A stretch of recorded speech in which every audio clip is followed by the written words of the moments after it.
mới lâu thân rồi.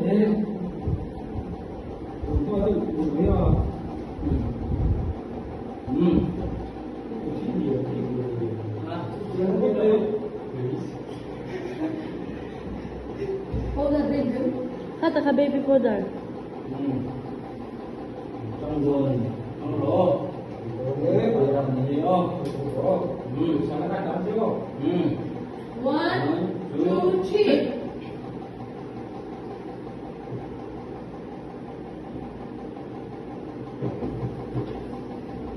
3. Men lùng về. Trông rồi. Trông rồi.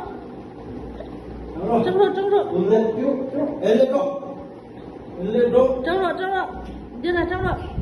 Nó gì là bố? Tiệc nhiều mà xem. Tiệc thế nha. Thôi rồi. Thôi nha, thôi rồi.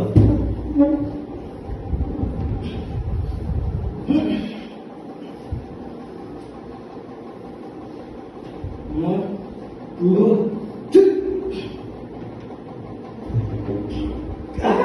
hai,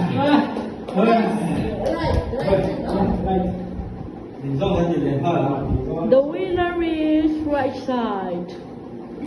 And the second round. And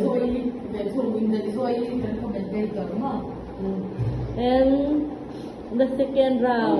Right side. 1, 2, Right hand side. Right hand side. Now. lên. Okay. Betul betul betul.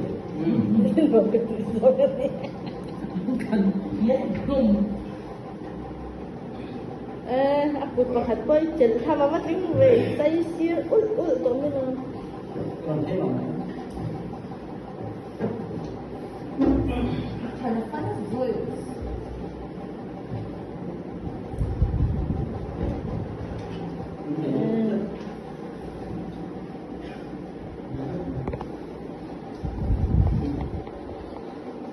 Làm bộ, lộ đây.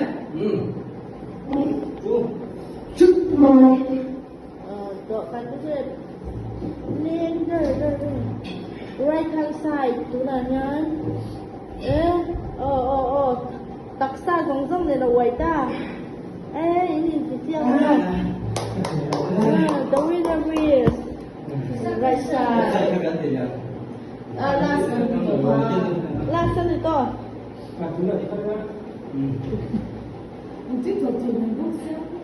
Bây giờ phun cái là mình mà lòng này nghe cái gì là mình cái chẳng luôn vào bây giờ mới đọc lại Boxing glove kan lazy.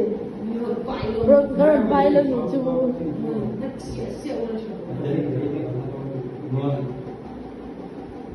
Lên năm tỷ lệ khác thôi mình phát thu của cái phân chia lệ của là sau mình này Dia ikut lak dan kat nang ma hong sang go. Anak ikan lak hệ to pin sang đủ lá. Cho thấy hít chip đâu rồi.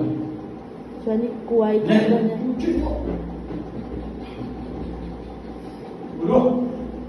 Trong thiếu lời lẹ kan tiếng Nhật rất rõ. Lẹ kan ít đầu nó kan tiếng Nhật rõ. Idol na ka nagtawin. Abula tanga tan tias yang le kan ma. Kahan ti bedon ni tu ya changro. Beze ko try set ti hila re ni.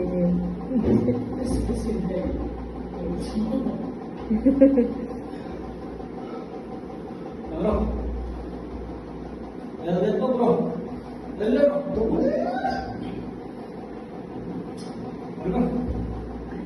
Tôi thích là tôi mà nơi lũ cục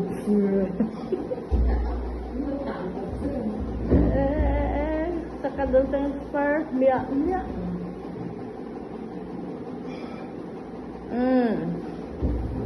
The winner is the winner. Acha nó là thiếu lâu luôn. Tôi là bạn. The winner is And the winner is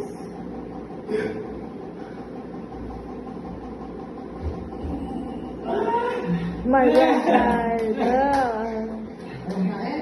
Hai bác không về. Bác người ta số. Các là tiếp tục bốc xí rồi nha. không ai chịu theo kỷ lục. Mình là bốc bằng sữa. Về càng về tháp. Đúng hai sữa sẽ trở rồi. Ai là cái info mà anh thì đúng không?